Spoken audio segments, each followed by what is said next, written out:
Hi viewers, அனைவருக்கும் வணக்கம். நாம இன்னைக்கு பார்மசூட்டிக்கல் இன்ஆர்கானிக் கெமிஸ்ட்ரியில அனலைட்டிக்கல் கெமிஸ்ட்ரியில பார்க்க போற டாபிக் வால்யூமெட்ரிக் அனலைசிஸ். வால்யூமெட்ரிக் அனலைசிஸ்னா என்ன? ஸோ அந்த வால்யூமெட்ரிக் அனலைசிஸ் வச்சு நாம எப்படி ஒரு கெமிக்கல் சப்ஸ்டன்சஸை அனலைசிஸ் பண்ண போறோம் அப்படிங்கிறத நாம இன்னைக்கு பார்க்குறோம். ஸோ அதுல என்னென்ன பேசிக்ஸ் டேர்ம்ஸ் வருது, அந்த டேர்ம்ஸ்க்கான தமிழ் விளக்கம் அதை தான் நம்ம இன்னைக்கு பார்க்க போறோம். அதுக்கு முன்னாடி இந்த வால்யூமெட்ரிக் அனாலிசிஸ் பத்தின இன்ட்ரோடக்ஷன் ஏன் வேணும் அப்படின்னா, இப்போ ரீசெண்டா முடிச்ச சிலபஸ் 2020ல படிச்ச டிப்ளமோ ஸ்டூடெண்ட்ஸ் இது நீங்க படிச்சிருப்பீங்க அப்படின்னா உங்களுக்கு என்னன்னு தெரியும். அதே போல பிஃபார்மசி ஸ்டூடெண்ட்ஸும் படிச்சிருப்பீங்க. பட் ஓல்டு சிலபஸ் 1991 சிலபஸ்ல படிச்ச diploma in pharmacy students theoretical பார்ட்ல வால்யூமெட்ரிக் அனாலிசிஸ்னா என்னன்னு இல்ல, இப்ப புதுசா இன்க்ளூட் பண்ணிருக்கிறாங்க. ஓகேங்களா? சோ எம்ஆர்பி ஃபார்மசிஸ்டுக்காக ப்ரிப்பேர் பண்ற உங்களுக்கு இந்த கான்செப்ட் உங்களுக்கு ரொம்ப சப்போர்ட் பண்ணும் நினைக்கிறேன். ஓகேங்களா? சோ அதனாலதான் இந்த வால்யூமெட்ரிக் அனாலிசிஸ்னா என்ன அப்படின்னு தெரிஞ்சுக்கணும் அப்படின்ட்டு நான் விருப்பப்படுறேன், அதனால சொல்றேன். So let's come to the concept. Volumetric அனாலிசிஸ்னா என்ன? நம்ம டைரக்டா நமக்கு கொடுத்த சிலபஸ்ல கொடுத்த டைட்ரேஷன் போறதுக்கு முன்னாடி வால்யூமெட்ரிக்னா என்னன்னு தெரிஞ்சுட்டு போலாம். ஓகேங்களா? சோ இந்த அனலைட்டிக்கல் கெமிஸ்ட்ரியில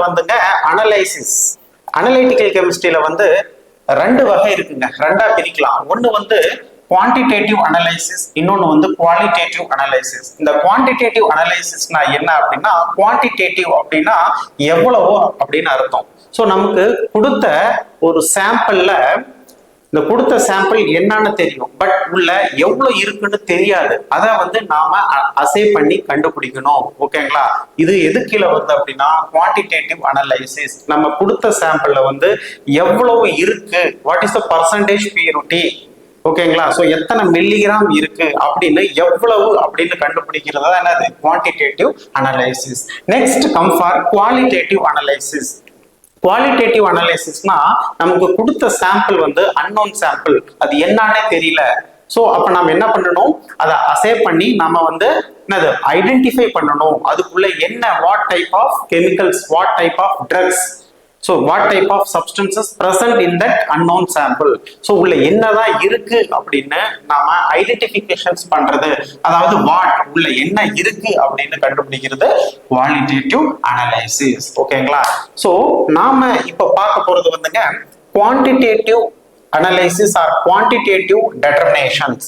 ஸோ இந்த குவான்டிடேட்டிவ் எவ்வளவு இருக்கு அப்படின்னு கண்டுபிடிக்கிறதுக்கு different method of different analytical methods இருக்கு. ஓகேங்களா? ஃபார் எக்ஸாம்பிள் வால்யூமெட்ரிக் டெட்டர்மினேஷன்ஸ் இருக்கு, அதுக்கப்புறம் என்னது அசே கிரேவிமெட்ரிக் அனலைசிஸ் இருக்கு, அதே மாதிரி என்னது அசே என்னது analysis quantitative analysis doing by using some modern instrument, அதாவது யூவி ஸ்பெக்ட்ரோஸ்கோபி, ஐஆர், ஹெச்பிஎல்சி, ஹெச்பிடிஎல்சி, இந்த மாதிரி, அப்புறம் நெக்ஸ்ட் மாஸ் ஸ்பெக்ட்ரோஸ்கோபி, இந்த மாதிரி மாடர்ன் இன்ஸ்ட்ருமெண்ட்ஸை யூஸ் பண்ணி நாம உள்ள எவ்வளவு இருக்கு அப்படின்னு கண்டுபிடிக்கலாம். ஸோ இந்த மாதிரி வால்யூமெட்ரிக், கிரேவிமெட்ரிக், இன்ஸ்ட்ருமெண்டல், அந்த மாதிரி நிறைய டெக்னிக்ஸ் நாம இந்த குவான்டிடேட்டிவ் டெட்டர்மினேஷன் பண்ணலாம். ஓகேங்களா?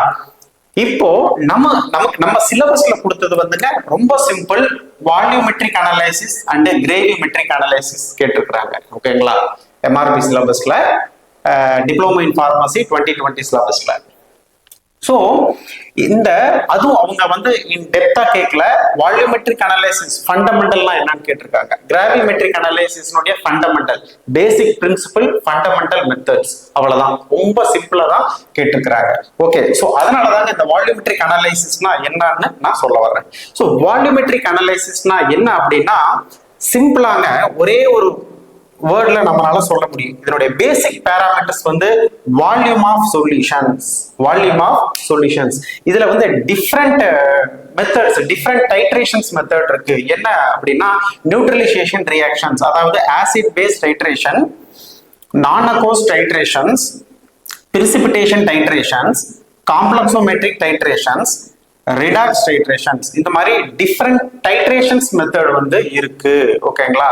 அப்போ இதுக்கு பேர் ஏன் வால்யூமெட்ரிக் அனலைசிஸ் அப்படின்னு வந்துச்சுன்னா, இங்க பாருங்க, the reaction, இங்க வந்து ரியாக்ஷன்ஸ் நடக்குது. the reaction between known concentration, அதாவது ஒரு தெரிஞ்ச நமக்கு எவ்வளவுன்னு தெரியும் இந்த known concentration and unknown concentrations analyte, நமக்கு வந்து எவ்வளவுன்னு தெரியாத ஒரு கெமிக்கல்ஸ் நம்ம கையில கொடுத்துட்டு ஒரு பக்கம் வந்து என்னது அது இன்னொரு அதுக்கு ஆப்போசிட் எகெயின்ஸ்ட் டைட்ரேஷன்ஸ் பண்ணக்கூடிய ஆப்போசிட் ஒரு கெமிக்கல்ஸ் வந்து எவ்வளவுன்னு தெரியும்.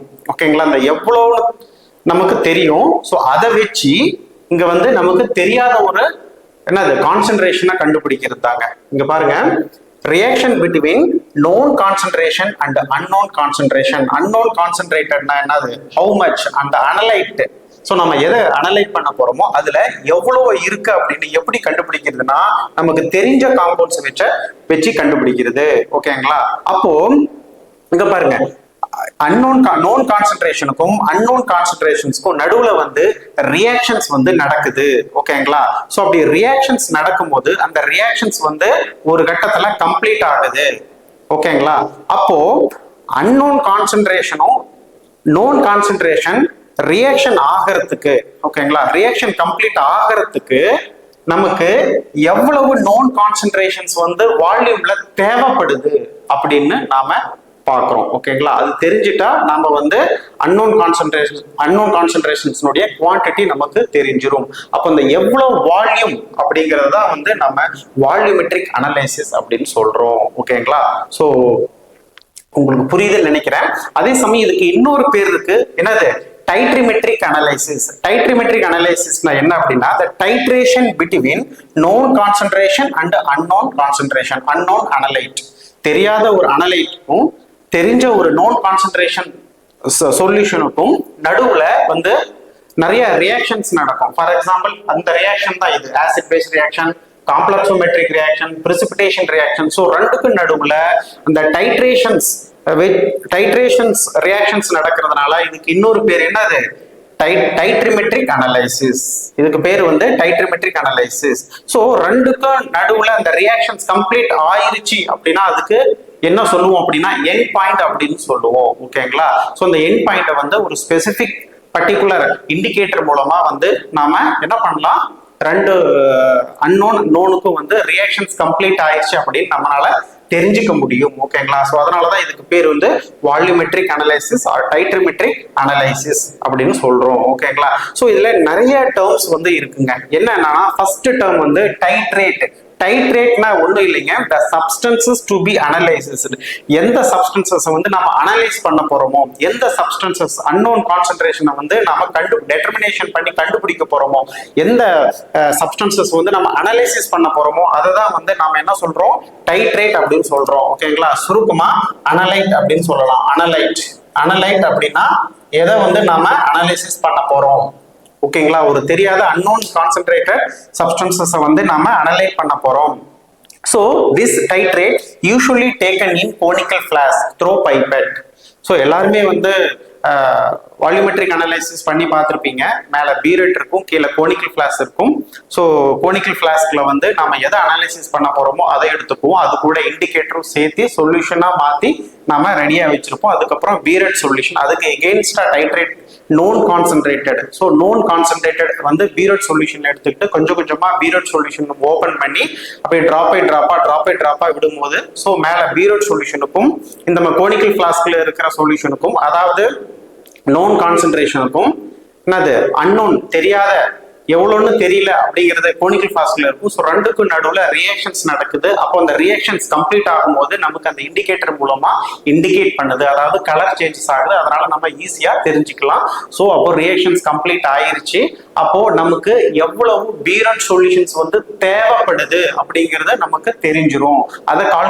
அதை வச்சு கால்குலேஷன் பண்ணி நாம அந்த அன்னோன் சாம்பிள் வந்து எவ்வளவு குவான்டிட்டி நம்மளால மெஷூர் பண்ண முடியும். ஓகேங்களா? ஸோ இதை வந்து டைட்ரேட் அப்படின்னா எதை நம்ம அனலைசிஸ் பண்ண போறோமோ அதுதான் டைட்ரேட் ஆர் அனலைட் அப்படின்னு சொல்லுவோம். காமனா கோனிக்கல் ஃபிளாஸ்க்ல பைப்பெட் மூலமா எடுத்துக்குவோம். டைட்ரண்ட் அப்படின்னா என்ன அப்படின்னா சொல்யூஷன்ஸ் ஆஃப் நோன் கான்சென்ட்ரேஷன்ஸ். நமக்கு தெரியும் என்னது தெரிஞ்சதை வச்சு தெரியாததை கண்டுபிடிக்கிறது. அப்ப தெரிஞ்சதை வந்து எதுல எடுத்துக்குவோம் அப்படின்னா பாருங்க, ஃபர்ஸ்ட் பர்ஃபெக்டா நமக்கு நோன் கான்சென்ட்ரேஷன்ங்கிறதுனால பர்ஃபெக்டா வெய் பண்ணி எந்த சால்வெண்ட்ல வந்து அது சூட்டபிள் ஆகுமோ, எந்த சால்வெண்ட்ல அதனுடைய சால்யூபிலிட்டி நல்லா இருக்கோ, கம்ப்ளீட் சால்யூபிள் ஆகுதோ அந்த சால்வெண்ட்ல வச்சு நாம நல்ல சொல்யூஷனா கன்வெர்ட் பண்ணி என்ன பண்ணுவோம், எதுல எடுத்துக்குவோம், அந்த டைட்ரேஷன்ஸ் எகெயின்ஸ்ட் டைட்ரேட். பாருங்க, solutions of known concentration which is titration against titrate, அனலைட்டுக்கு எகெயின்ஸ்டா டைட்ரேஷன் பண்றதுக்காக யூஸ் பண்றது தான் வந்து டைட்ரண்ட் அப்படின்னு சொல்லுவோம். யூஸ்வலி இது எதுல எடுத்துக்குவோம், பியூரெட்ல எடுத்துக்குவோம். இப்போ உங்களுக்கு புரியும் நினைக்கிறேன். ஸோ அப்போ டைட்ரேட் அப்படிங்கிறது அன்னோன், எவ்வளவுன்னு தெரியல, அனலைட். டைட்ரண்ட் அப்படிங்கிறது நோன் கான்சென்ட்ரேஷன்ஸ், இது வந்து பியூரெட்ல எடுத்துக்குவோம். ரெண்டாவது ஈக்குவலன்ஸ் பாயிண்ட். ஈக்குவலன்ஸ் பாயிண்ட்னா என்ன அப்படின்னா, இந்த டைட்ரேட்டுக்கும் டைட்ரண்ட்டுக்கும் நடுவுல ரியாக்ஷன்ஸ் நடக்குது. ஸோ கோனிக்கல் ஃபிளாஸ்க்ல வந்து எவ்வளவு இருக்குன்னு தெரியல, பியூரெட்ல எவ்வளவு இருக்குன்னு தெரியும், அதனுடைய கான்சென்ட்ரேஷன் அதனுடைய ஸ்ட்ரென்த் தெரியும் நமக்கு. ஸோ ரெண்டுக்கும் என்னது ரியாக்ஷன்ஸ் கொஞ்சம் கொஞ்சமா பியூரெட்டை ஓபன் பண்ணி விட்டுட்டோம், கொஞ்சம் கொஞ்சமா டிராப் பை டிராப்பா வந்து கோனிக்கல் ஃபிளாஸ்க்ல வந்து என்ன ஆகுது, அந்த பியூரெட் சொல்யூஷன்ஸ் வந்து என்னது கொஞ்சம் கொஞ்சமா கோனிக்கல் ஃபிளாஸ்க்ல போக போக போக போக ரெண்டுக்கும் நடுவுல வந்து ரியாக்ஷன்ஸ் நடந்துட்டே இருக்கு.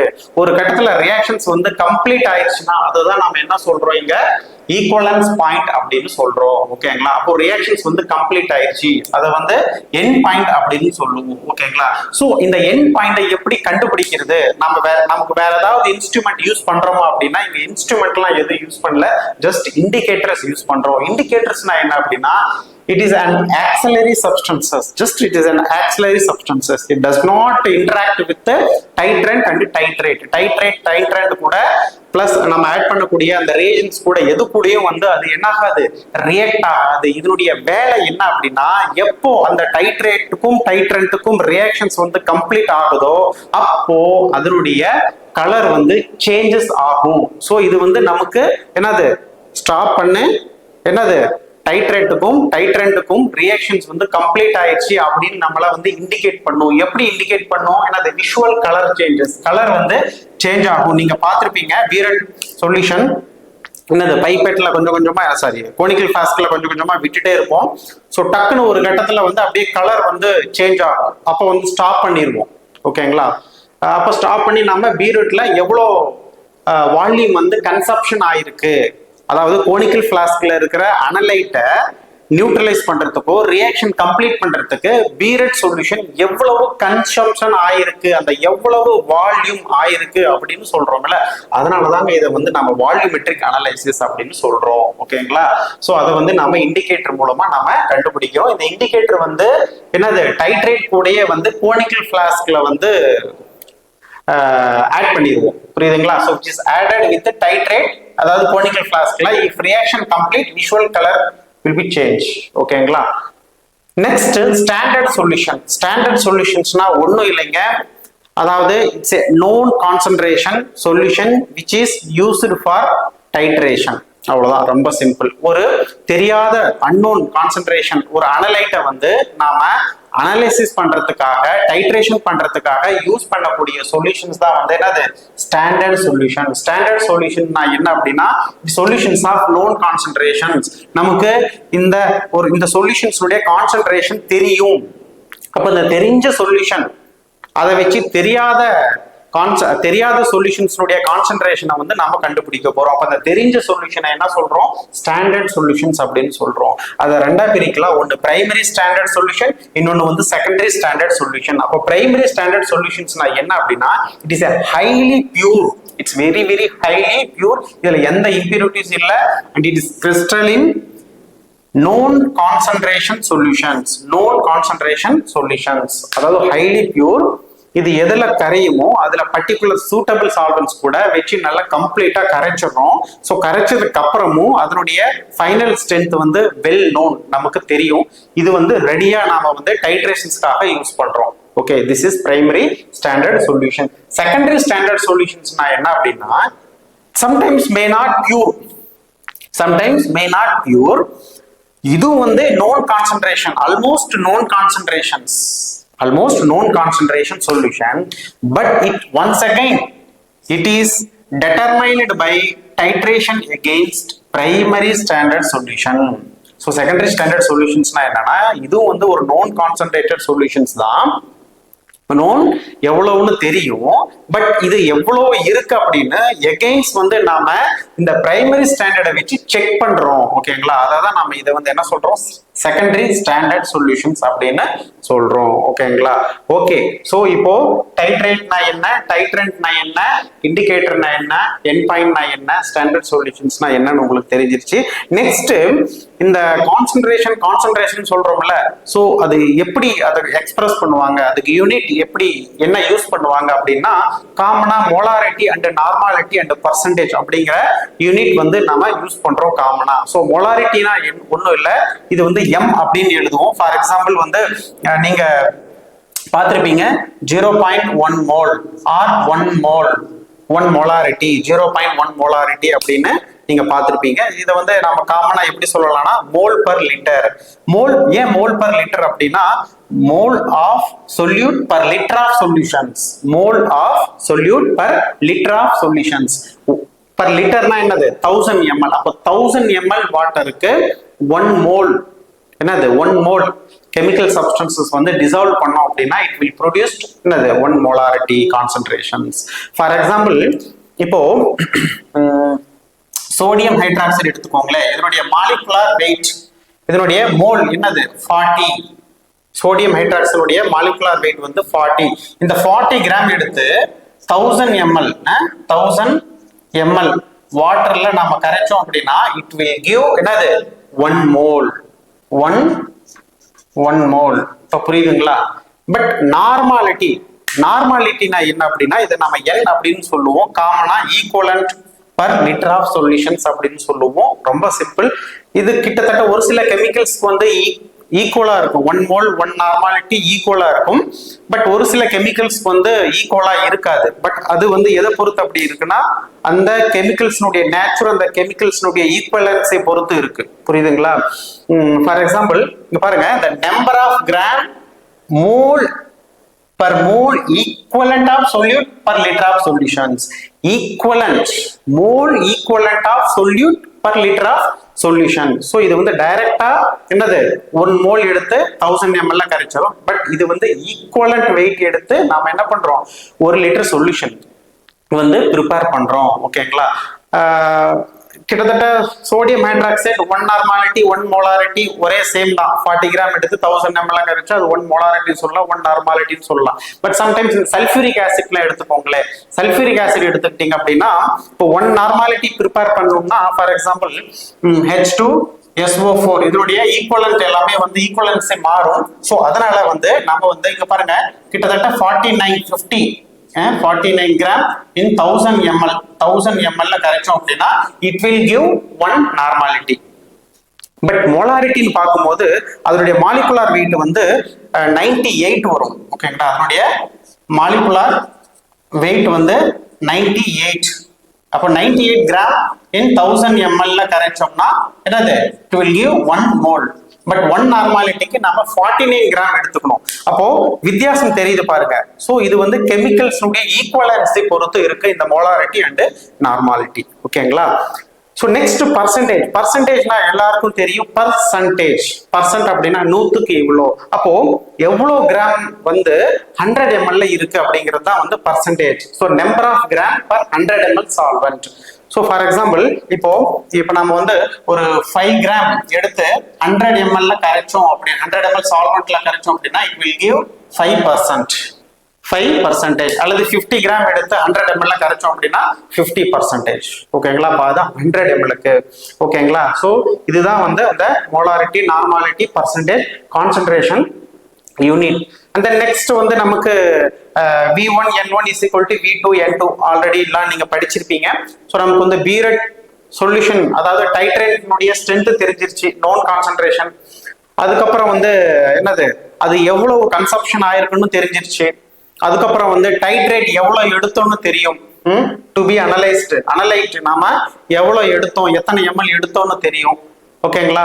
அப்போ நமக்கு கிட்டத்தட்ட என்னது 3 வேல்யூ கிடைச்சிருச்சு.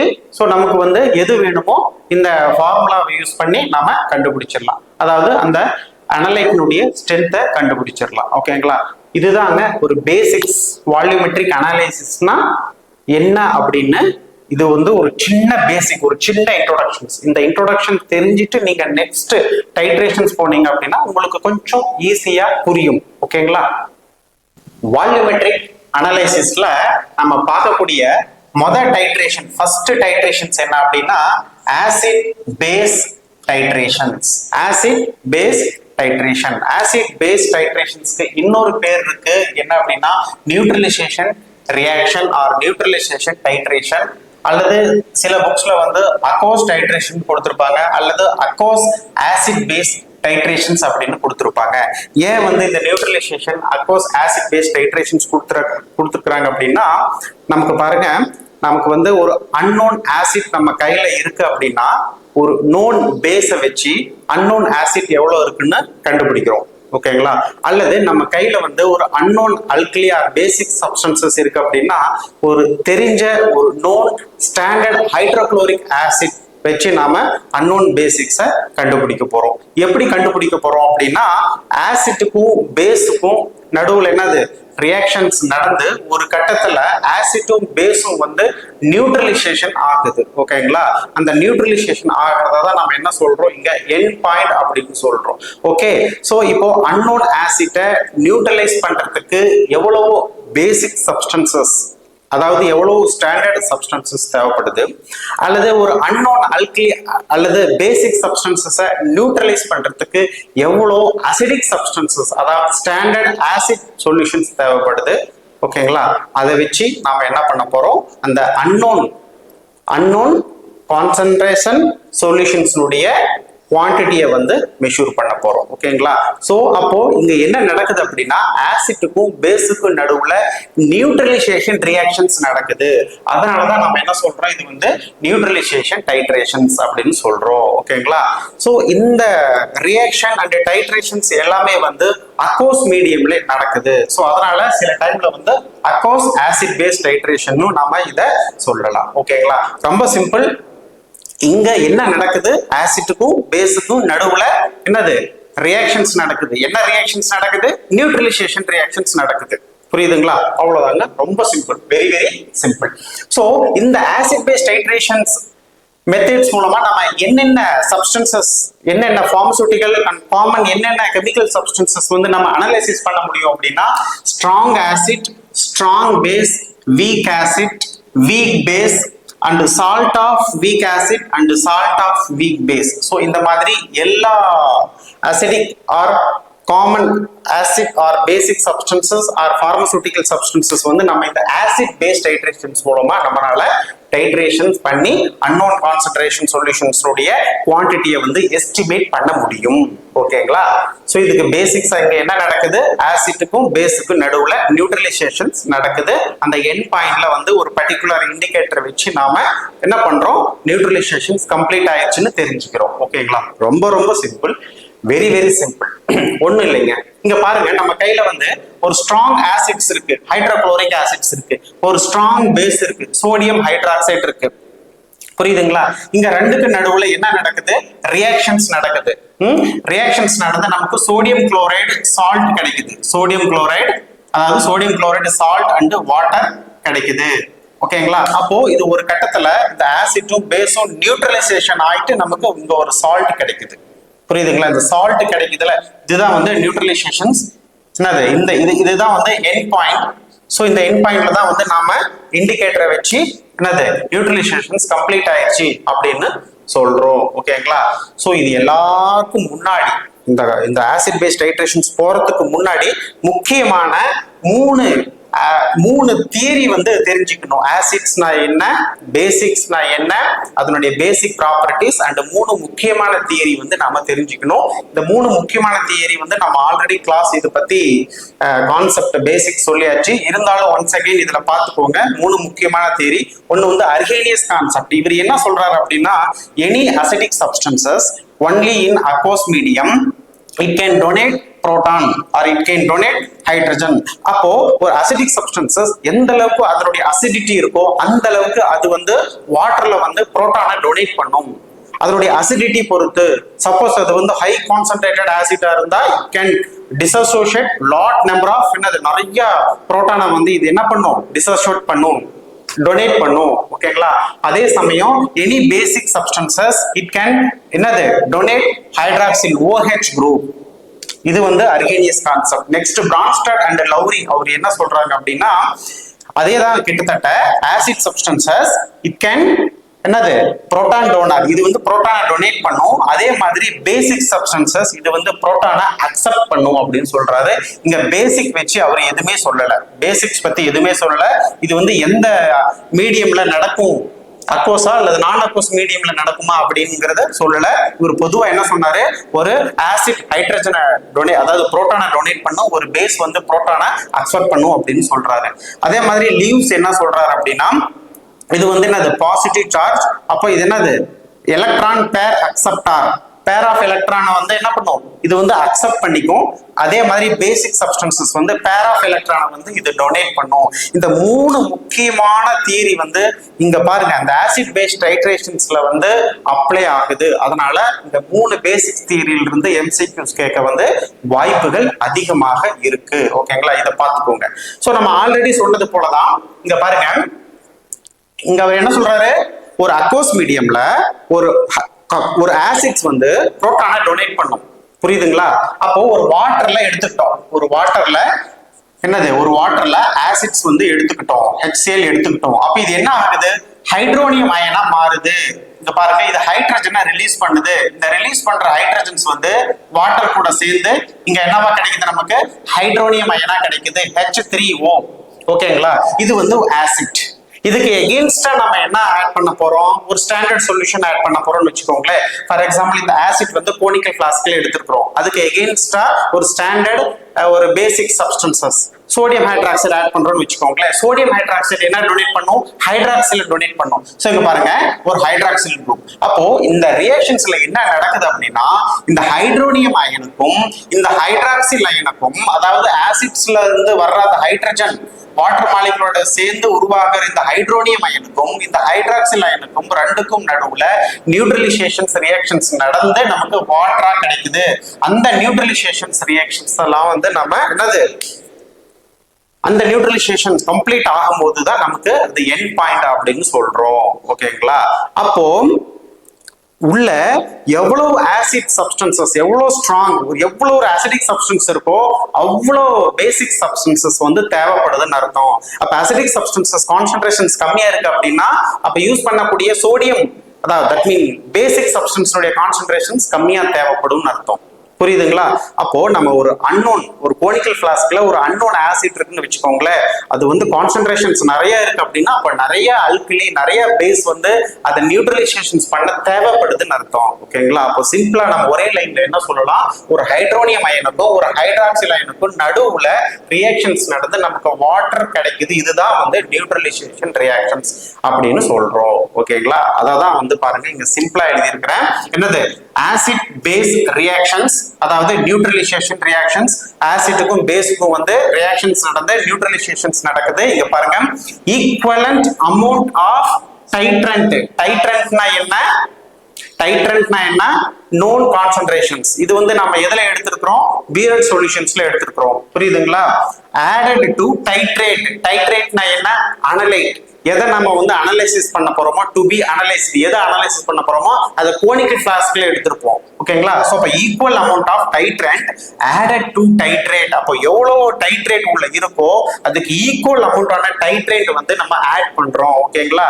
To complete reaction, to complete neutralisation reactions. So அப்ப அந்த நியூட்ரலைசேஷன்ஸ் நடக்குது அப்படின்னா அப்ப அதுதான் நம்ம எண்ட் பாயிண்ட் அப்படின்னு சொல்றோம். So the detect end point by color change.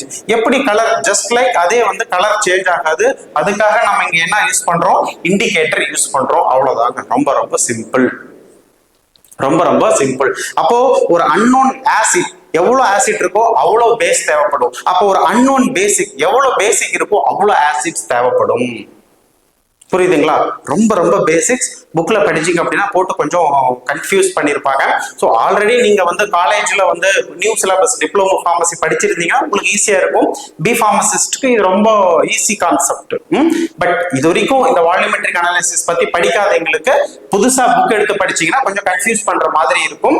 இருந்தாலும் நம்ம கிளாஸ் கொஞ்சம் கவனிங்க, உங்களுக்கு ஹெல்ப்ஃபுல்லா இருக்கும்னு நினைக்கிறேன். ஓகே, ஸோ அவ்வளவுதாங்க. இதாங்க பேசிக்ஸ் தியரி, இதாங்க ஃபண்டமெண்டல். இந்த இந்த இங்க பாருங்க, இந்த 3 தியரியும் வந்து த்ரூஅவுட் டைட்ரேஷன்ஸ் வந்து நமக்கு தேவைப்படும். இந்த கான்செப்ட் வந்து தேவைப்படும். அதே மாதிரி ஒரு strong acid it can donate, it can dissociate n number of protons, நிறைய புரோட்டானா வந்து டொனேட் பண்ணும். பட் வீக் ஆசிட்ஸ், வீக்கா இருக்கு ஆசிட்ஸ், அதனுடைய pH வந்து 3, 4, 5 அந்த வீக் ஆசிட்ஸ் இருக்குன்னு வச்சுக்கோங்களேன். அதனுடைய புரோட்டான் டொனேஷன் கெப்பாசிட்டி, அதனுடைய டிஸ்அசோசியேஷன்ஸ், புரோட்டான் டிஸ்அசோசியேஷன் கெப்பாசிட்டி வந்து கொஞ்சம் கம்மியா இருக்கும். அப்ப கம்மியா இருக்கு அப்படின்னா அதுக்கு கம்மியான எகெயின்ஸ்ட் அல்கலி வந்து கம்மியா தேவைப்படும் அர்த்தம். அவ்வளவுதான். புரியுதா? சோ எந்த அளவுக்கு ஹைட்ரஜன் அயன புரோட்டானை வந்து டொனேட் பண்ணதோ அந்த அளவுக்கு நமக்கு அதுக்கு நியூட்ரலைசேஷன்ஸ் பண்றதுக்காக பேசிக்ஸ் தேவைப்படும். அவ்வளவுதாங்க கான்செப்ட். புரியுதுங்களா? Okay, so type of acid based titrations, என்னென்ன டைப்ஸ் வந்து ஆசிட் பேஸ்ட் டைட்ரேஷன்ஸ்ல இருக்கு? நம்ம கையில ஒரு காம்பவுண்ட்ஸ் இருக்கு, அது வந்து ஒண்ணு ஆசிட்டா இருக்கலாம் அல்லது பேசிக்ஸா இருக்கலாம். பட் அதனுடைய தன்மை என்ன? ஸ்ட்ராங் ஆசிட்டா ஸ்ட்ராங் பேஸா, ஸ்ட்ராங் ஆசிட்டா ஸ்ட்ராங் பேஸா, ஓகேங்களா? அதை பொறுத்து அதுக்கு எகெயின்ஸ்டா நாம ஸ்டாண்டர்ட் சொல்யூஷன்ஸ் வந்து ப்ரிப்பேர் பண்ணணும். அவ்வளவுதான். சோ இப்போ நம்ம கையில வந்து ஒரு அன்னோன் அசிடிக் சப்ஸ்டன்சஸ் இருக்குன்னு வச்சுக்கோங்களேன். அதுக்கு எகெயின்ஸ்டா டைட்ரேட் பண்றதுக்காக நமக்கு என்ன வேணும்? ஒரு நோன் பேசிக் சப்ஸ்டன்சஸ் வேணும். ரொம்ப ரொம்ப சிம்பிள். நம்ம கையில ஒரு அல்லது இப்படியும் சொல்லலாம், நம்ம கையில ஒரு அன்னோன் பேசிக் சப்ஸ்டன்சஸ் இருக்குன்னு வச்சுக்கோங்களேன். ஏதோ ஒரு அல்கலி நம்ம கையில இருக்கு, அந்த பொருள் என்னன்னு தெரியும், ஆனா எவ்வளவு இருக்குன்னு தெரியல, அதை தான் நாம கண்டுபிடிக்கணும். அப்போ நம்ம கையில ஒரு அல்கலி, ஒரு பேசிக் சப்ஸ்டன்ஸ் இருக்கு அப்படின்னா அதை எகெயின்ஸ்டா டைட்ரேஷன் பண்றதுக்கு நமக்கு ஒரு நோன் ஸ்டாண்டர்ட் அசிடிக் சப்ஸ்டன்சஸ் வேணும், அசிடிக் சொல்யூஷன்ஸ் வந்து வேணும். அவ்வளவுதாங்க, ரொம்ப ரொம்ப சிம்பிள். சோ அப்படி பார்க்கும்போது பாருங்க, strong acid versus strong base. First type of acid base டைட்ரேஷன்ஸ்ல வந்து the titrations strong acids against strong base அல்லது strong base against strong acids. ரொம்ப ரொம்ப சிம்பிள். நல்ல கவனிங்க. MCQs வந்து இண்டிகேட்டர் அண்ட் இதுல இருந்து கேட்க வாய்ப்புகள் இருக்கு. இங்க பாருங்க, நம்ம வந்து டைட்ரேட்டினுடைய வால்யூம் பீரட் சொல்யூஷன்ஸ்ல எடுத்துப்போம்ல, இந்த டைட்ரேட்டினுடைய வால்யூம் எடுத்திருக்கிறோம்.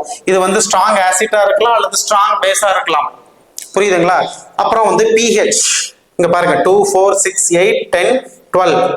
சோ நம்ம கையில வந்து இப்போ ஸ்ட்ராங் ஆசிட், ஃபார் எக்ஸாம்பிள் வந்து கோனிக்கல் ஃபிளாஸ்க்ல ஸ்ட்ராங் ஆசிட் இருக்குன்னு இமேஜின் பண்ணிக்கோங்களேன். அப்புறம் வந்து அதுக்கு எகெயின்ஸ்ட் மேல வந்து என்ன இருக்கு? பீரோட்ல ஒரு ஸ்ட்ராங் பேஸ் இருக்குன்னு இமேஜின் பண்ணிக்கோங்க. இங்க பாருங்க, ஸ்ட்ராங் ஆசிட் அப்படின்னா அதனுடைய pH வந்து கிட்டத்தட்ட 1 இருக்கும், அரௌண்ட் 1. ஸோ 1 ஸ்டார்ட் ஆகுது. இப்போ நம்ம வந்து என்னது பீரட் சொல்யூஷன்ஸ் வந்து ஓபன் பண்ணிட்டோம். கொஞ்சம் கொஞ்சமா டிராப் பை டிராப்பா கோனிக்கல் ஃபிளாஸ்க்ல வந்து என்னது ஒரு அன்னோன் கான்சென்ட்ரேஷன் அசிடிக் சொல்யூஷன்ஸ் வந்து இருக்கு. அப்படியே கோனிக்கல் ஃபிளாஸ்கை ஷேக் பண்ணிட்டே இருக்கிறோம். ஆல்ரெடி அதுல வந்து நம்ம பேசிக்ஸ் தியரிஸ் எல்லாம் யூஸ் பண்ணி ஒரு ப்ராப்பர் இண்டிகேட்டர் வந்து யூஸ் பண்ணிருக்கிறோம். கோனிக்கல் ஃபிளாஸ்க்ல அனலைட் கூட யூஸ் பண்ணிருக்கிறோம். ஸோ கொஞ்சம் கொஞ்சமா டிராப் பை டிராப்பா பேசிக் சப்ஸ்டன்சஸ் ஆட் ஆயிட்டே இருக்கு. பாருங்க, அந்த வால்யூம் வந்து 5, 10 ml, 15 ml அந்த மாதிரி அப்படியே கொஞ்சம் கொஞ்சமா இங்க என்ன நடந்துட்டு இருக்கு? கோனிக்கல் ஃபிளாஸ்க்ல வந்து ஆசிட் சப்ஸ்டன்சஸ் வந்து நிறைய ஹைட்ரஜன் அயனை ரிலீஸ் பண்ணிருக்கு. ஸோ அந்த ரிலீஸ் பண்ண ஹைட்ரஜன் அயனை வந்து மேல இருந்து வர்ற ஹைட்ராக்சில் அயன் நியூட்ரலைஸ் பண்ணிட்டே இருக்கு. ஸோ நம்ம வந்து என்னது பீரட்ல இருந்து பேசிக் சப்ஸ்டன்சஸ் கொஞ்சம் கொஞ்சமா அல்கலி விட்டுட்டே இருக்கிறோம். ஸோ ஹைட்ரஜன் அயனை பிடிச்சி நியூட்ரலைஸ் பண்ணிட்டே இருக்கு. ஒரு கட்டத்துல ஷார்ப்பா மேல ஏறுது, அதுதான் நியூட்ரலைசேஷன்ஸ். ஸோ ரிலீஸ் பண்ண அந்த ஹைட்ரஜன், இந்த ரிலீஸ் பண்ண அந்த ஹைட்ரஜன் இன் அக்வஸ் மீடியம், ஒரு ஆசிட்டை தண்ணியில கரைச்சி எடுத்திருக்கிறோம். இந்த ரிலீஸ் பண்ண ஹைட்ரஜனை வந்து அந்த ஹைட்ராக்சில் பிடிச்சி எல்லாத்தையும் நியூட்ரலைஸ் பண்ணி விட்டுருச்சு. அதுதான் எண்ட் பாயிண்ட். அப்ப இங்க நிறைய ஹைட்ரஜனை ரிலீஸ் பண்ணிருந்தா அது வெரி வெரி ஸ்ட்ராங். அப்ப அதுக்கு நிறைய பேசிக்ஸ் தேவைப்படும். அப்ப அது கம்மியான ஹைட்ரஜனை ரிலீஸ் பண்ணிருந்தா அதுக்கு கம்மியான அப்படி பக்கத்திலேயே கிடைச்சிருக்கும். சும்மா ஒரு 10, 12, 13, 15 ml கிடைச்சிருக்கும். சப்போஸ் அந்த ஆசிட் வீக்கா இருந்தா, ஏன்னா கம்மியான ஹைட்ரஜனை தானே கொடுக்கும். ஒரு வீக் ஆசிட் கம்மியான ஹைட்ரஜனை கொடுக்கும். அதே மாதிரி ஒரு வீக் பேஸ் கம்மியான ஹைட்ராக்சில் குரூப்பை கொடுக்கும். ரொம்ப ரொம்ப சிம்பிள். புரியுதுங்களா? அப்போ ஒரு ஸ்ட்ராங் ஆசிட், ஒரு ஸ்ட்ராங் பேஸ் எந்த இடத்துல அதனுடைய ஈக்குவலன்ட் பாயிண்ட் கிடைக்கும் அப்படின்னா என்னது? at pH 7. அதுதான் நியூட்ரல் pH. அதுதான் வாட்டருடைய pH. நான் சொன்னேன்ல, நமக்கு பாருங்க ஹைட்ரோனியம் அயனுக்கும் ஹைட்ராக்சில் அயனுக்கும் நடுவுல ரியாக்ஷன்ஸ் நடக்குது. ரியாக்ஷன்ஸ் நடந்து நமக்கு வாட்டர் கிடைக்குது. வாட்டர்ஸுடைய pH 7. அப்போ வந்து 7ஸ்ல வந்து அது ஈக்குவலன்ட் எண்ட் பாயிண்ட் நமக்கு கிடைக்குது. ஓகேங்களா? ஓகே. ஸோ ஃபார் எக்ஸாம்பிளுக்கு வந்து உங்களுக்கு புரியறதுக்காக ஒரு ஹைட்ரோகுளோரிக் ஆசிட் சோடியம் ஹைட்ராக்சைடு ரெண்டுமே, ஸோ இது ஸ்ட்ராங் ஆசிட், இது ஸ்ட்ராங் பேஸ், ரெண்டுக்கும் நடுவில் டைட்ரேஷன்ஸ் நடக்குது. நமக்கு pH 7ஸ்ல வந்து லைட்டா பிங்க் கலர் கிடைக்குது. ஏன்னா நம்ம இங்க பினாப்தலின் ஆட் பண்ணியிருக்கிறோம். ஏன் சார் இங்க பினாப்தலின் நம்ம ஆட் பண்ணணும் அப்படின்னா, இங்க பாருங்க, இந்த phenolphthalein it will give colour, it will response the pH range between 8 to 10. Please note it. It's very very important points. The phenolphthalein வந்து எந்த pHல அது கலரிங் ரியாக்ஷன்ஸ் கொடுக்கும்? என்னது? 8.2 to 10. யூசுவலாவே phenolphthalein வந்து என்னது? ஒரு பேசிக் மீடியத்துல தான் வந்து கலரிங் கொடுக்கும். ஒரு அசிடிக் மீடியத்துல phenolphthalein கலர்லெஸ்ஸா இருக்கும். பேசிக் மீடியத்துல பிங்க் கலர் ஆகும். இது வந்து பாருங்க கிட்டத்தட்ட 7 தாண்டி, பாருங்க 7 தாண்டி 7.1 7.2 7.3 7.2 1 2 3 7.3 வந்துருச்சுனாவே அது என்னது? ஸ்லைட் பேசிக்ஸ் டக்குன்னு அப்படியே பேல் பிங்க் கலர் வரும். ஸோ நம்ம வந்து டைட்ரேஷன்ஸ் பண்ணும்போது நீங்க phenolphthalein ஆட் பண்ணியிருந்தா கவனிச்சிருப்பீங்க, பேல் பிங்க் கலர் வரும்போது ஸ்டாப் பண்ணிடணும் அப்படின்ட்டு. புரியுதுங்களா? ஏன் அப்படின்னா பேசிக் மீடியத்துல தான் பிங்க் கலர் கொடுக்கும். அப்ப அது என்ன ரேஞ்சில் கொடுக்கும்னா 8.2 to 10. ஓகேங்களா? அப்போ இங்க பாருங்க கிட்டத்தட்ட இங்க பாருங்க 7 8 9 10 சல்லுன்னு இன்க்ரீஸ் ஆகுது, டக்குன்னு இன்க்ரீஸ் ஆகுது. 8 8.1 8.2 8.3 வந்துருச்சுன்னா நம்ம ஸ்டாப் பண்ணிருக்கோம். நாம கரெக்டா ஸ்டாப் பண்ணிடணும். ஓகேங்களா? ஸ்டாப் ஆயிடுச்சு அப்படின்னா ஆசிட்டுக்கும் பேஸுக்கும் நியூட்ரலைசேஷன்ஸ் நடந்துருச்சு, ஏன்னா பேல் பிங்க் கலர் கிடைச்சிருச்சுன்னு அர்த்தம். ஸோ இங்க பாருங்க phenolphthalein pH ரேஞ்ச் வந்து 8.2 to 10. இங்க pH ஈக்குவலன்ட் பாயிண்ட் வந்து pH 7. அதனால இங்க வந்து நம்ம ஒரு ஸ்ட்ராங் ஆசிட் அண்ட் ஸ்ட்ராங் பேஸ்க்கு வந்து phenolphthalein இண்டிகேட்டரா எடுத்துக்கிறோம். ஓகேங்களா? இது வந்து ஃபர்ஸ்ட்.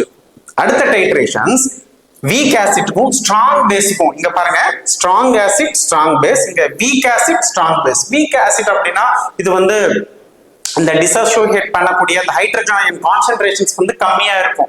ஃபார் எக்ஸாம்பிள் வந்து நீங்க ஒரு கோனிக்கல் ஃபிளாஸ்க்ல ஒரு வீக் ஆசிட் எடுத்துக்கிறீங்க. ஃபார் எக்ஸாம்பிள் வீக் ஆசிட்ஸ் வந்து அசிட்டிக் ஆசிட் CH3COOH.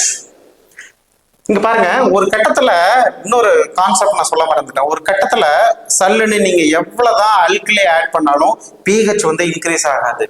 ஏன் அப்படின்னா common ion effect. Maximum pH 14 தான். புரியுதுங்களா?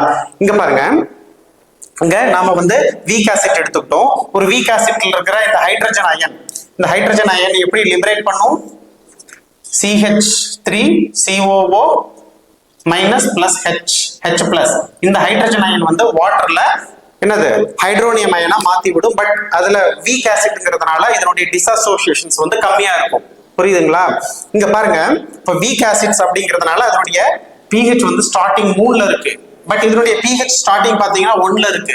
அப்புறம் மேல இருந்து ஒரு ஸ்ட்ராங் பேஸ் ஆட் பண்ணிட்டே வரும். ஏன்னா இது வீக் ஆசிட்ஸ். இதனுடைய கர்வ் பாருங்க எப்படி இருக்குன்னு. ஸோ ரெண்டுக்கும் வித்தியாசம் பாருங்களேன். இந்த டிகிரி பாருங்க வித்தியாசம். இந்த டிகிரி பாத்தீங்கன்னா உங்களுக்கு நல்லா புரியும். ஸோ அப்ப கொஞ்சம் கொஞ்சமா கோனிக்கல் ஃபிளாஸ்க்ல வீக் ஆசிட்ஸ் இருக்கு, மேல இருந்து ஸ்ட்ராங் பேஸ் ஆட் பண்றோம், அப்படியே இன்க்ரீஸ் ஆயிட்டே இருக்கு. ஓகேங்களா?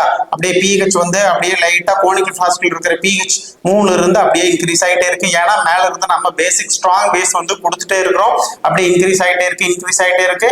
டக்குன்னு ஒரு பாயிண்ட்ஸ்ல சல்லுன்னு மேலே ஏறிடுச்சு. ஓகேங்களா? அப்போ நம்ம டக்குன்னு ஸ்டாப் பண்ணிடணும். அப்போ யூஸ்வலா இந்த வீக் ஆசிட்க்கும் ஸ்ட்ராங் பேஸுக்கும் எந்த பாயிண்ட்ல வந்து அது நியூட்ரலைசேஷன் ஆகும் அப்படின்னா அட் pH அப்ராக்சிமேட்லி pH 7.7. இங்க வந்து 1ல இருக்கிறதுனால 7, அப்படியே பாருங்க 2 3 கொஞ்சம் மேல தள்ளி போகிறதுனால அதனுடைய ஈக்குவலன்ஸ் பாயிண்ட் அப்படியே 7 விட கொஞ்சம் மேலதான் போகும். 7 7.7 7.8 8 8.1 8.2 அந்த இடத்துலதான் வந்து அது என்ன ஆகும் அப்படின்னா அது வந்து நியூட்ரலைசேஷன் ஆகும். அப்போ அதனுடைய எண்ட் பாயிண்ட் வந்து pH 7.7. ஓகேங்களா? சோ இங்கேயும் பாருங்க pH 7 7.5 7.7 8 8.2 8.3 இதுக்கும் வந்து ப்ராப்பர் இண்டிகேட்டர் இங்க என்ன அப்படின்னா phenolphthalein தான் யூஸ் பண்றோம். அதனுடைய ரேஞ்ச் 8.2 to 10. இந்த ரேஞ்சில் வந்து அது வந்து கலரம் கொடுக்கும். புரியுதுங்களா? சோ அப்போ ஒரு வீக் ஆசிட் ஸ்ட்ராங் பேஸ்க்கும் நம்ம இங்க என்ன கொடுக்குறோம், ஃபினாத்தலின் வந்து இண்டிகேட்டரா எடுத்துக்கிட்டோம். இங்க பாருங்க, ஃபார் எக்ஸாம்பிள் ஒரு வீக் ஆசிட் ஒரு ஸ்ட்ராங் பேஸ் சோடியம் ஹைட்ராக்சைடு ரெண்டுக்கும் ரியாக்ஷன்ஸ் நடக்குது. நமக்கு என்னது ஒரு weak salt of weak acid. இங்க நமக்கு என்ன கிடைக்குது, சால்ட் ஆஃப் வீக் ஆசிட். இங்க acetic acid sodium acetate salt கிடைக்குது, அப்புறம் வந்து வாட்டர் கிடைக்குது. ஓகேங்களா? இந்த கண்டிஷன்ல தான் வந்து என்ன ஆகுது, நமக்கு நியூட்ரலைசேஷன்ஸ் நடக்குது. சோடியம் சால்ட் என்னது சோடியம் அசிட்டேட் அண்ட் வாட்டர் கிடைக்குது. ரொம்ப சிம்பிள் எக்ஸாம்பிள். ஓகேங்களா? சோ அப்ப காமனா ஸ்ட்ராங் ஆசிட் ஸ்ட்ராங் பேஸ்க்கும் ஃபினாத்தலின் யூஸ் பண்றோம், வீக் ஆசிட் ஸ்ட்ராங் பேஸ்க்கும் ஃபினாத்தலின் யூஸ் பண்றோம். ஏன்னா அதனுடைய எண்ட் பாயிண்ட் அரௌண்ட் 7. ரொம்ப simple. Next come for weak base strong acid. Weak base strong acid. அப்ப weak base for example conical ஃபிளாஸ்க்ல வந்து ஒரு weak base unknown weak base இருக்குன்னு வச்சுக்கோங்களேன். வீக் பேஸ்னாவே 7க்கு மேல அது பேஸ். அப்ப வீக் பேஸ்னா அதனுடைய pH வந்து என்ன கிட்டத்தட்ட ஒரு 11ல இருக்குன்னு வச்சுக்கோங்களேன். 11ல இருக்கு. மேல வந்து பீரட் சொல்யூஷன்ஸ்ல ஒரு ஸ்டாண்டர்ட் அசிடிக் சொல்யூஷன்ஸ் வந்து மேல பீரட்ல வச்சிருக்கீங்க. இங்க பாருங்க ஒரு வீக் பேஸ் கோனிக்கல் ஃபிளாஸ்க்ல வந்து ஒரு வீக் பேஸ் இருக்கு, 11ல இருக்கு. அப்படியே ஆசிட் கொஞ்சம் கொஞ்சமா ஆட் பண்ணிட்டே வரும்.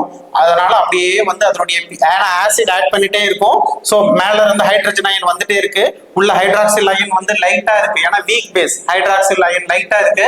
அதனால வந்து அப்படியே கொஞ்சம் ml ஆட் பண்ணாலும் அப்படியே சடன்னா அப்படியே கீழே இறங்குது. ஏன்னா ஆசிட் ஆட் பண்ணிட்டே இருக்கிறோம். அதனால pH வந்து குறைஞ்சிட்டே வருது. அப்படியே கிட்டத்தட்ட ஒரு 8க்கு வந்துருச்சுங்க. அப்படியே 8க்கு வந்து 8 7 வந்துருச்சுனாவே டக்குன்னு சடனா அப்படியே பாருங்க அப்படியே நியூட்ரலைசேஷன்ஸ் நடந்துருச்சு. அப்படியே அதுக்கப்புறம் நீங்க என்னது ஆசிட் மேல இருந்து பீரட்ல இருந்து ஆட் பண்ணாலும் ஒரே காமனா ஒரே சேம் pH வந்து அரௌண்ட் 1லயே போயிட்டு இருக்கும். Because of common ion effect. Common ion effect அதெல்லாமே வந்து ஹையரா நம்ம படிக்கிறது. பட் பேசிக் ஃபண்டமெண்டலுக்கு அந்த அளவுக்கு டெப்தா தேவையில்லை. சோ இதனுடைய ரேஞ்ச் பாத்தீங்கன்னா இதனுடைய நியூட்ரலைசேஷன் இதனுடைய எண்ட் பாயிண்ட் ரேஞ்ச் பாத்தீங்கன்னா அரௌண்ட் என்னது 3 to 6.5. என்னது 6.5 to 3 6.5 to 3 இந்த ரேஞ்சில வந்து அதனுடைய நியூட்ரலைசேஷன்ஸ் நமக்கு ஆகும். எண்ட் பாயிண்ட் கிட்டத்தட்ட இந்த இடத்துல வந்து எண்ட் பாயிண்ட் வந்து அதாவது நியூட்ரலைசேஷன் ரியாக்ஷன்ஸ் வந்து கம்ப்ளீட் ஆயிடும். ஆசிட்டுக்கும் பேஸ்க்கும் ரியாக்ஷன்ஸ் வந்து கம்ப்ளீட் ஆயிரும். ஓகேங்களா? அப்போ இந்த 3 to 6.5 இந்த pH ரேஞ்சை கவர் பண்ணக்கூடிய இண்டிகேட்டர் இங்க என்ன இண்டிகேட்டர் அப்படின்னா காமனா நாம வந்து 2 இண்டிகேட்டர் யூஸ் பண்றோம். ஒரு சில புக்ஸ்ல வந்து மெத்தில் ரெட் கொடுத்திருப்பான், ஒரு சில புக்ஸ்ல வந்து மெத்தில் ஆரஞ்சு கொடுத்திருப்பாங்க.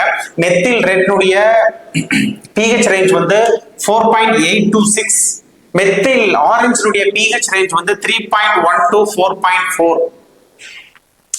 3.1 to 4.4. நமக்கு வந்து எண்ட் பாயிண்ட் அரௌண்ட் வந்து என்னது 3 to 6.5ல கிடைக்குது. அப்போ வந்து 6.5 பட் இது 4.4லயே முடிஞ்சிருது. 3 இது 3 கவர் பண்ணிருது. பட் 4.4 ரொம்ப ஷார்ட்ல முடிஞ்சிருது. 3 to 4 கிட்டத்தட்ட ஒரு 1.5 pHலயே முடிஞ்சிருச்சு. பட் இதனுடைய ரேஞ்ச் வந்து 4.8 to 6 வரைக்கும் போகுது பாருங்க. 5.8 அப்புறம் 6. சோ இங்க அப்போ இப்ப மெத்தில் ரெட் வந்து கரெக்டா ஒரு சூட்டபிளான ஒரு இண்டிகேட்டரா அமையும். சில நேரம் மெத்தில் ஆரஞ்சு யூஸ் பண்ணலாம். பட் அதனுடைய அந்த பேசிசிட்டி எவ்வளோ, அந்த ஸ்ட்ராங் ஆசிட்னா அதனுடைய அசிடிட்டி எவ்வளோ, இந்த வீக் பேஸ்னா அதனுடைய பேசிசிட்டி எவ்வளோ, அதை பொறுத்து நாம வந்து மெத்தில் ஆரஞ்சு நாம செலக்ட் பண்ணிக்கலாம். ஓகேங்களா? சோ அப்போ இதனுடைய எண்ட் பாயிண்ட் வந்து அரௌண்ட் என்னது அரௌண்ட் 3 to 6.5 pH ரேஞ்ச்ல வந்து அது அதனுடைய எண்ட் பாயிண்ட வந்து கொடுக்கும்.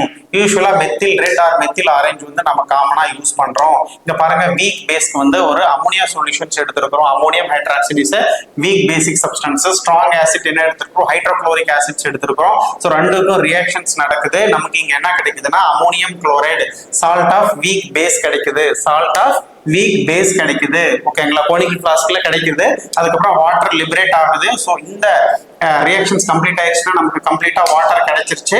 ஓகேங்களா? அப்ப அதனுடைய pH வந்து கிட்டத்தட்ட 3 to 6.5ல நியூட்ரலைசேஷன்ஸ் முடிஞ்சிருச்சு. அதுக்காக நம்ம காமனா மெத்தில் ரெட் மெத்தில் ஆரஞ்சு எடுத்துக்கிட்டோம். அதனுடைய pH ரேஞ்ச் வந்து நோட் பண்ணிக்கோங்க. ஓகேங்களா? இது வந்து மூணாவது. நெக்ஸ்ட் நாலாவது weak base versus weak acid. இது கொஞ்சம் அனலைசிஸ் பண்றது ரொம்ப கஷ்டம். இதுக்கு நிறைய காம்ப்ளெக்ஸ் இண்டிகேட்டர்ஸ் வந்து சூஸ் பண்றது ரொம்ப கஷ்டம். ஏன்னா இங்க கவனிங்களே, வீக் பேஸ் வீக் ஆசிட் ரொம்ப வீக் பேஸ் அரௌண்ட் வந்து pH கிட்டத்தட்ட 3க்கு மேல 4, 5, 6 அந்த ரேஞ்சில் இருக்கும். அதே மாதிரி வீக் ஆசிட் அதனுடைய pH வீக் ஆசிட்ஸ் அதனுடைய pH வந்து 3, 4, 5ல இருக்கும். வீக் பேஸ் அதனுடைய pH வந்து கிட்டத்தட்ட ரொம்ப கம்மியா இருக்கு. புரியுதுங்களா? அப்போ அதனுடைய வீக் ஆசிட்னா அதனுடைய ஹைட்ரஜன் அயன் ரிலீஸும் கம்மியா இருக்கும். வீக் பேஸ்னா அதனோட ஹைட்ராக்சில் அயன் ரிலீஸும் வந்து கம்மியா இருக்கும். ஓகேங்களா? இங்க பாருங்க, இப்ப வீக் பேஸ் கிட்டத்தட்ட 11ல இருக்கு. நாம ஒரு வீக் ஆசிட்ஸ் வந்து ஆட் பண்ணிட்டே இருக்கிறோம். இங்க பாருங்க, இதனுடைய கர்வ் பாருங்க, இதனுடைய கர்வ் பாருங்க, ரெண்டுக்கும் வித்தியாசம் இருக்கு. சோ நம்ம ஆட் பண்ணிட்டே இருக்கிறோம், அப்படியே ஆட் பண்ணிட்டே இருக்கிறோம். சோ இங்க என்னது, ஒரு கோனிக்கல் ஃபிளாஸ்க்ல ஃபார் எக்ஸாம்பிள் ஒரு வீக் பேஸ் இருக்குன்னு வச்சுக்கோங்களேன், ஒரு ஸ்டாண்டர்ட் வீக் ஆசிட் சொல்யூஷன்ஸ் வந்து ஆட் பண்ணிட்டே இருக்கிறோம். அப்படியே ஆட் பண்ண டக்குன்னு ஒரு ஷார்ப் பாயிண்ட், ஒரு ஃபிராக்ஷன் ஆஃப் செகண்ட்ஸ்ல வந்து அதோட நியூட்ரலைசேஷன்ஸ் கம்ப்ளீட் ஆயிரும். சோ அதனாலதான் பட் pH ரேஞ்ச் வந்து 6 to 8 வித்தின் ஷார்ட் பீரியட்ல வந்து அதனுடைய எண்ட் பாயிண்ட் வந்து கம்ப்ளீட் ஆயிடும். புரியுதுங்களா? அப்போ cannot detect by indicator, single இண்டிகேட்டர்னால வந்து it's very sharp end point, it's very sharp end point. இந்த வீக் பேஸ்க்கும் வீக் ஆசிட்ஸ்க்கும் sharp end point around 6 to 8ல நடக்கும். ஓகேங்களா? சோ அதனாலதான் நம்ம வந்து இதுக்கு என்னது மிக்ஸ்டு இண்டிகேட்டர்ஸ் வந்து யூஸ் பண்றோம். காமனா neutral red and மெத்திலின் blue, neutral red and மெத்திலின் blue mixed indicators ரெண்டையும் மிக்ஸ் பண்ணி நாம இந்த வீக் ஆசிட் வீக் பேஸ்க்கு வந்து நாம யூஸ் பண்றோம். ஓகேங்களா? ஓகே, சோ அப்போ 4 types of acid base reactions. First வந்து strong acid versus strong base, next weak acid versus strong base, next weak base versus strong acid, next weak base and weak acids. Okay, so type of acid base titrations முடிச்சாச்சு. next indicators, காமனா என்னென்ன indicators என்னென்ன pH cover பண்ணும், அது acidic மீடியம்ல என்ன கலர்ல இருக்கும், பேசிக் மீடியம்ல என்ன கலர்ல இருக்கும் அப்படின்னா இங்க பாருங்க, pH range strong acids 1 to 2 to 2.8 இந்த ரேஞ்சில் இது கிட்டத்தட்ட ஸ்ட்ராங் ஆசிட்ஸ்ல வரும்.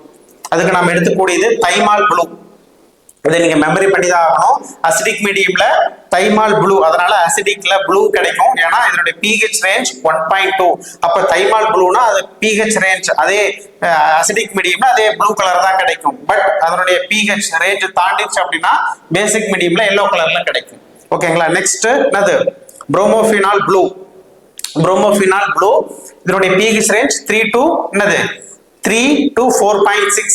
அசிடிக் மீடியம்ல எல்லோ கலர்ல கிடைக்கும், பேசிக் மீடியம்ல ப்ளூ கலர் கிடைக்கும். மெத்தில் ஆரஞ்சு இங்க பார்த்தோமே, மெத்தில் ஆரஞ்சு 3.1 to 4.4. அதனுடைய அசிடிக் மீடியம்ல ரெட் கலர் கிடைக்கும், பேசிக்ஸ் மீடியத்துல வந்து எல்லோ கலர் கிடைக்கும். கிட்டத்தட்ட இந்த மெத்தில் ஆரஞ்சும் மெத்தில் ரெட்டும் வந்து என்னது, கிட்டத்தட்ட அந்த pH ரேஞ்ச் வந்து ஒரே மாதிரி இருக்கும். அதே மாதிரி அசிடிக்ல ரெட்டும் ஆசிட்னா ரெட் அந்த ஞாபகம் வச்சுக்கோங்க. மெத்தில் ரெட் மெத்தில் ஆரஞ்சு ரெண்டுக்குமே ஆசிட்னா ரெட், இப்படி சிஸ்டமேட்டிக்கா கொஞ்சம் படிங்க.